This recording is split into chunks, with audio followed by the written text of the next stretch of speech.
قال هل علمتم ما فعلتم بيوسف وأخيه إذ أنتم جاهلون قالوا أئنك لأنت يوسف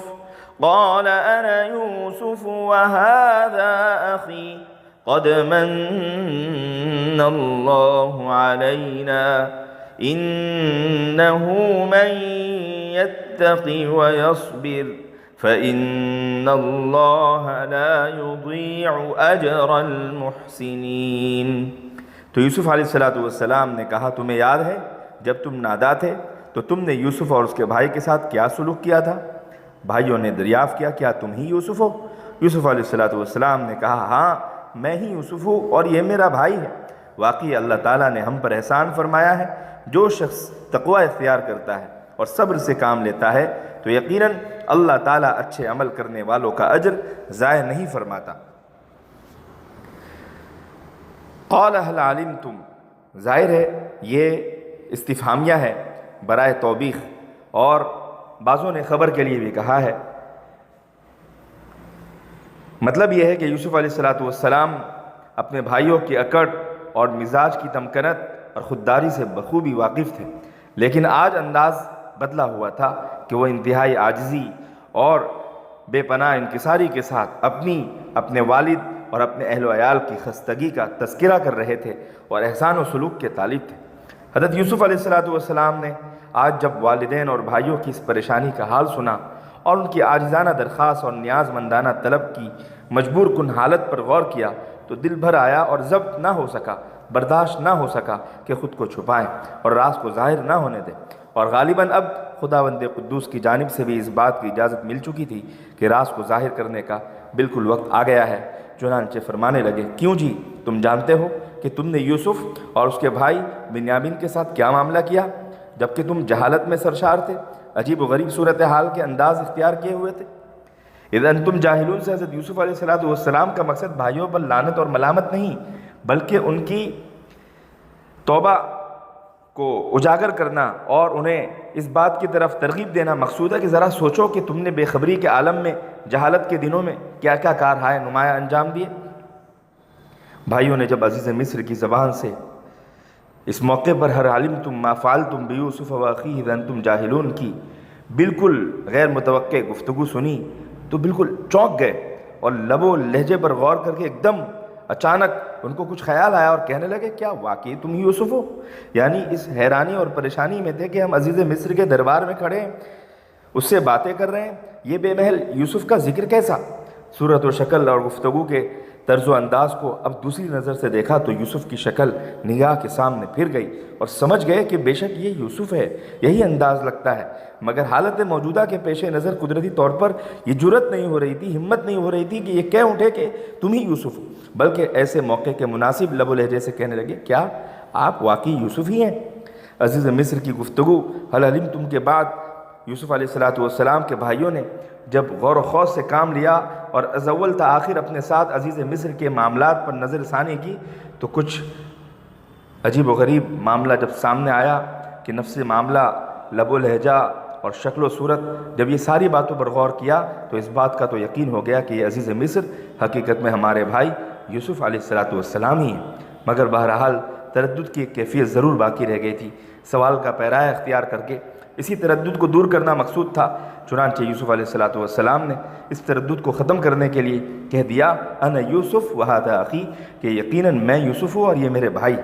حضرت یوسف علیہ السلام نے یہ جملہ فرمایا کہ ہاں میں یوسف ہوں اور یہ میرا حقیقی بھائی بنیامین ہے۔ قد من اللہ علینا، اللہ تعالیٰ نے بلا اور مصیبت سے نجات دے کر اور ہم دونوں کو ایک دوسرے سے جدا ہونے کے بعد اکٹھا کر کے ذلت و خواری کی زندگی کو راحت و عزت سے تبدیل کر کے بالکل احسان فرمایا۔ انہ من یتقی ویصبر، اس میں ہاتھ و ضمیر شان ہے، اور کچھ قراتوں میں حالت وصل اور حالت وقت دونوں میں یتقی کی یا کے اس بات کے ساتھ، اور جمہور قرآن نے دونوں حالتوں میں یا کو حذف کر کے پڑھا ہے، بلا شبہ ضمیر شان ہے۔ مطلب یہ ہے کہ جو بلا، محن، شدائد، مصیبتوں پر صبر کرتا ہے، اللہ کا تقوی اختیار کرتا ہے، فرائض کی ادائیگی اور معاصی سے اجتناب کرتا ہے، تو تو اللہ تعالیٰ اس کے اجر کو باطل اور احسان کو ضائع نہیں کرتا، بلکہ دنیا اور آخرت دونوں میں بھرپور بہترین جزا اور بہترین بدلہ عنایت فرماتا ہے۔ اور اللہ تعالیٰ نے یہ قاعدہ ہم عام لوگوں کے لیے بھی رکھا ہے، لہذا جو بھی بندہ اس بات کا متوقع ہو کہ اللہ تعالیٰ اس کے اجر کو ضائع نہ کرے تو ضروری ہے کہ وہ تقوی اور صبر دونوں کا جامع پیکر بن کر اپنی زندگی کو گزارے۔ ثم ان ربک للذین عملوا السوء بجہالہ وانتم جاہلون سے یہ بات بالکل واضح ہو جاتی ہے کہ معصیت خداوندی کا مبنی جہالت ہی ہوا کرتا ہے۔ اسی لیے کسی نے کہا ہے کہ جہالت ہی آدمی کو لڑائی جھگڑے پر آمادہ کرتی ہے۔ اس لیے آدمی کو ہمیشہ اپنی زندگی میں تبدیلی کے لیے کوشش کرتے رہنا چاہیے، اور سیکھنے کی کوئی عمر نہیں ہوتی، کسی بھی عمر میں آدمی سیکھ سکتا ہے۔ اس لیے یہ بات ہمیشہ رہنی چاہیے کہ اللہ تعالیٰ کی جو بھی نافرمانی کرتا ہے وہ حقیقت میں جاہل ہوتا ہے، اور جو اللہ تعالیٰ کی نافرمانی سے بچتا ہے وہی حقیقت میں عقل مند ہوتا ہے۔ اسی کو آیت مبارکہ کے اندر فرما دیا گیا اِنَّهُ مَن يَتَّقِ وَيَصْبِرْ، کہ جس انسان کے دل میں خدا کا خوف ہوگا، مصائب پر ثابت قدمی ہوگی، تو وہ انجام کے اعتبار سے دنیا اور آخرت دونوں جگہ سرخروئی سے ہمکنار ہوگا۔ قرآن کریم نے کئی ایک آیتوں میں ان دونوں صفات پر فلاح و کامیابی کا تذکرہ ارشاد فرمایا، وَإِن تَصْبِرُوا وَتَتَّقُوا لَا يَضُرُّكُمْ كَيْدُهُمْ شَيْئًا، پھر اسی طرح یا ایھا الذین آمنوا اصبروا وصابروا ورابطوا واتقوا اللہ لعلکم تفلحون، اسی طرح فاصبر ان العاقبۃ للمتقین۔ تو یہ ساری آیتیں اسی مضمون کی ہے جس کے اندر یہ کہا گیا کہ جو بھی آدمی صبر و تقوی اختیار کرتا ہے کامیابی اسی کا مقدر ہوتا ہے۔ لیکن یاد رکھنا چاہیے کہ تقوی کا اظہار اگر اپنی عظمت و بڑائی کو ظاہر کرنے کے لیے ہو اور کبر و غرور اور ریاکاری کے طور پر ہو تو ہرگز جائز نہیں۔ فلا تزکوا انفسکم هو اعلم بمن اتقى، اپنے نفس کو پاکیزہ قرار نہ دو، اللہ ہی خوب جانتا ہے کہ کون متقی ہے۔ رہی یہ بات کہ حضرت یوسف علیہ السلام نے من یتقی ویصبر سے جو اپنے صبر و تقوی کا ذکر کیا، تو یہ در حقیقت اپنی پاکیزگی کا دعویٰ نہیں بلکہ تحدیث نعمت کے طور پر ہے کہ اللہ نے مجھے تقوی اور صبر کی دولت سے نوازا، جس کی بدولت یہ مقام و مرتبہ حاصل ہوا۔ مطلب اپنے اندر جو تقوی اور صبر کی صفت وہ پاتے ہیں وہ بھی اللہ تعالیٰ ہی کی طرف منسوب کرتے ہیں کہ اللہ تعالیٰ نے مجھے یہ عطا کیا، تب جا کر میں اس مقام پر پہنچا۔ اس جگہ اکثر مفسرین،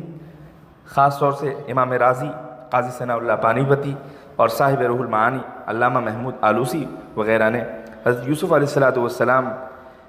اور حضرت یعقوب علیہ السلام کے درمیان ایک خط کا تذکرہ کیا ہے، جس کا خلاصہ یہ ہے کہ عزیز مصر، تم کو یہ معلوم ہونا چاہیے کہ ہم ایسے گھرانے والے ہیں جن پر مصائب و آلام کی بارش ہوتی رہی ہے۔ میرے دادا حضرت ابراہیم علیہ السلام کو آگ میں ڈالا گیا، میرے والد حضرت اسحاق علیہ السلام کے گلے پر چھری رکھ کر چلایا گیا، اور میرے ساتھ یہ معاملہ پیش آیا کہ میرے سب سے محبوب بیٹے کو مجھ سے جدا کر دیا گیا، اور اس بیٹے کے حقیقی بھائی کو چوری کے الزام میں روک لیا گیا جو میرے لیے تسلی کا سامان تھا۔ حالانکہ ہم ایسے خاندان والے ہیں جو چوری نہیں کرتے، نہ ہمارے ہاں چور پیدا ہوتا ہے، آپ میرے بیٹے کو واپس کر دیں ورنہ میں ایسی بد دعا کر دوں گا کہ آپ کے ساتھ پشت تک اس کا اثر باقی رہے گا۔ یہ مفسرین نے لکھا ہے۔ اس خط کے بعد نظر میں یہی بات سمجھ میں آتی ہے کہ یہ جعلی ہے، یہ جھوٹی باتیں ہیں، کیونکہ کوئی نبی بلا تحقیق صرف ان بیٹوں کے قول پر اعتماد کر کے کسی کے لیے اس طرح بد دعا کرے، یہ بات سمجھ میں نہیں آتی، اور یہ بنائی ہوئی اور من گھڑت بات بالکل لگتی ہے کہ کسی بھی نبی کی شان سے اس طرح کی بات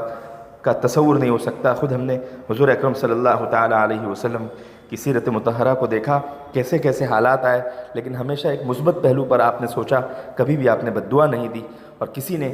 اپنی ذاتی غرض کے لیے بدلہ نہیں لیا۔ تو بالکل جھوٹے ہونے کے لیے یہ بات کافی ہے، اور بالکل یہ ظاہر ہے۔ آخر کے جملے سے جعلی ہونے کی پوری وضاحت بھی ہو جاتی ہے۔ نیز اس میں حضرت اسحاق علیہ السلام کو ذبح قرار دیا گیا، حالانکہ صحیح دلائل اور خود تورات کی تفسیر یہی ہے کہ ذبیح حضرت اسحاق نہیں بلکہ حضرت ابراہیم علیہ السلام کے پہلے بیٹے حضرت اسماعیل علیہ السلام ہیں۔ اور یہ بات پکی ہے کہ مقربین بارگاہ الہی کے ساتھ اللہ تعالیٰ کا معاملہ وہ نہیں ہوتا جو عام انسانوں کے ساتھ ہوتا ہے، تو ان کو امتحان و آزمائش کی جو سخت سے سخت منزلوں سے گزرنا پڑتا ہے، اور قدم قدم پر جہاں غسل اور تسلیم و رضا کا مظاہرہ کرنا ہوتا ہے، یہ حقیقت میں نبی کے مراتب ہوتے ہیں، اور حضور نے خود فرمایا کہ ہم گروہ انبیاء اپنے اپنے مراتب کے اعتبار سے امتحان کی صورتوں میں ڈالے جاتے ہیں۔ تو یہ بہت اہم بات ہے، اس کو سمجھنا چاہیے۔ اور حضرت ابراہیم علیہ السلام کا قصہ بالکل مشہور ہے، حضرت اسماعیل علیہ السلام کی قربانی بھی سب کے سامنے ہے۔ اللہ تعالیٰ سے دعا کرنا چاہیے، بقرعید کا موقع ہے، اللہ تعالیٰ ہم سب کو اپنے حق میں بہترین سے بہترین نیتوں، توبہ اور پھر اسی طرح نیکی پر ثابت قدمی عطا فرمائے۔ وآخر دعوانا الحمد للہ رب العالمین۔